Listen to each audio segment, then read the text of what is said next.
In 1 week, on the 5th of November, Kareem Amer, the 22-year-old Egyptian internet blogger, imprisoned for expressing his views about Islam, is due to be released. He has been in prison now for 4 years, for doing nothing more than expressing his opinions. We hope that finally the Egyptian government will do the right thing and release him. However, we fear that they may not. We urge all those who support free speech and freedom of conscience to keep up the pressure on the Egyptian government and demand that they free Kareem. This week, we're setting aside our usual News Divide feature to focus on the story of the Egyptian blogger Kareem Amer. His real name is Abdel Karim Suleiman, and his arrest and conviction in 2006 for, quote, inciting hatred of Islam, unquote, and insulting President Hosni Mubarak led to a 4-year jail sentence, making Suleiman the first Egyptian blogger to be imprisoned. Last week, we broadcast disturbing reports via Suleiman's lawyer that he is forbidden to leave his jail cell, has been subjected to beatings, and that his condition is suffering. The Suleiman case sends out a clear message to other Egyptian bloggers that the internet is not beyond the control of the government there. That's our starting point this week, the Mubarak government's ongoing war with Egypt's cyber dissidents and the implications that story has for freedom of expression throughout the Arab world. The Suleiman case, given its Islamic and political undertones, is being scrutinized by media watchdogs throughout the Arab world. And while people call it a test of freedom of expression in Egypt, the 23-year-old in the middle of it all languishes in prison.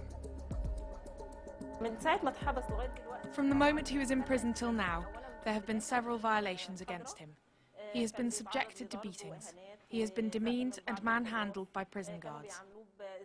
Then he was transferred to another prison. There the guards had prisoners target him for beatings, which we documented to the authorities. But even the administration itself applies pressure on him by limiting his visiting hours. Torture is routine in Egyptian jails, and Kareem Amer has every reason to fear for his life because he criticised Islam, which in Egypt is an extremely unpopular thing to do. And I would imagine that he would be in very grave danger in prison. There are many subjects considered taboo in Egyptian media: the president and his family, social norms, religion. Suleiman made the mistake of questioning all of them.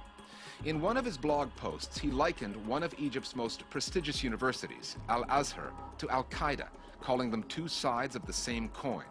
He also wrote an open letter to President Mubarak questioning him about election fraud, his long time in power, and unemployment in Egypt. Suleiman was tried on charges of insulting Islam, inciting sedition, and defaming the Egyptian president. The state has used Kareem Amer to send a warning. This is indeed a landmark event. The Egyptian society is a religious one, and the criticism that Kareem levelled at some religious leaders was interpreted incorrectly as a criticism of the faith as a whole.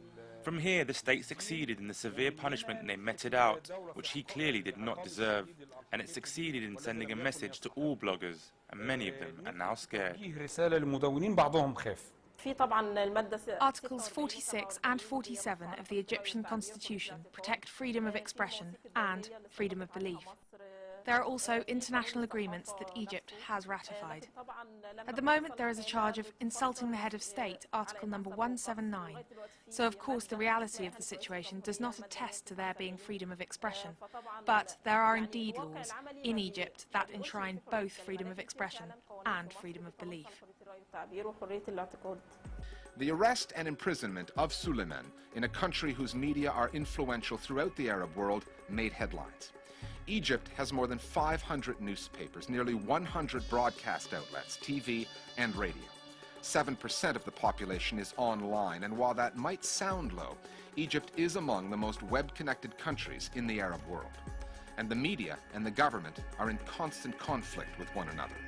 The government's restrictions on Egyptian media have put the country at number 146 out of the 169 countries in the annual Press Freedom Index compiled by media watch group Reporters Without Borders. In theory, bloggers and journalists can be targeted by the government for damaging social peace or for doing slandering people, very vague laws. And in fact, this is one of the weapons the government uses, that the legislation is deliberately drafted in a vague, slightly obscure way so that they have a dragnet and they can really find anybody guilty of anything. One of the most significant stories to be broken by Egyptian bloggers was the January 2006 torture and rape of a man in police custody, Ahmed El-Kabir. Police filmed El-Kabir's torture on their own cell phones, but had not intended to publicize it. Nevertheless, the clips were leaked, and a blogger named Wael Abbas posted them on his blog, which is called Misr Digital. It became a huge story. We can't forget the case of Ahmed El-Kabir, in which bloggers achieved what human rights organizations have spent 20 years trying to achieve, and that is forcing the government to admit the occurrence of these abhorrent acts and to get the responsible police punished and charged. The imprisonment of Abdel Kareem Suleiman was intended to send a chill through the Egyptian blogosphere. However, the bloggers are still going. So the Egyptian government has put in place restrictions that not only track the bloggers, but also the people who read them. The recently introduced system in Egypt is that if you go to an internet cafe in Cairo, then you will find that it has a wireless network provided by Mobinil, which is the main internet provider in Egypt. If you want to get online, you have to give them some personal information about yourself. And crucially, you also have to give them your mobile number. So this way they can put all the pieces together, they can establish who you are, your laptop's identity, your mobile number, and it means that they have a record of you. A blogger behind bars where he is reportedly being mistreated, videos of prison torture, internet users being monitored. The conflict between the Egyptian government and its online population is out in the open, and it's not going away. I can say that the war is not over. It will carry on as long as there is corruption and oppression by the state. There is a thirst amongst the bloggers for freedom. The war will carry on, and if we talk about my predictions, I believe the government and any surveillance agencies will lose because they are moving against the trend of these times.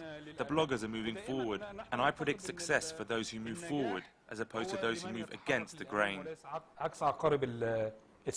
I don't think anything can stifle the spirit of young Egyptians to go on. I think that freedom is like death, and once you've tasted it, you can't go back.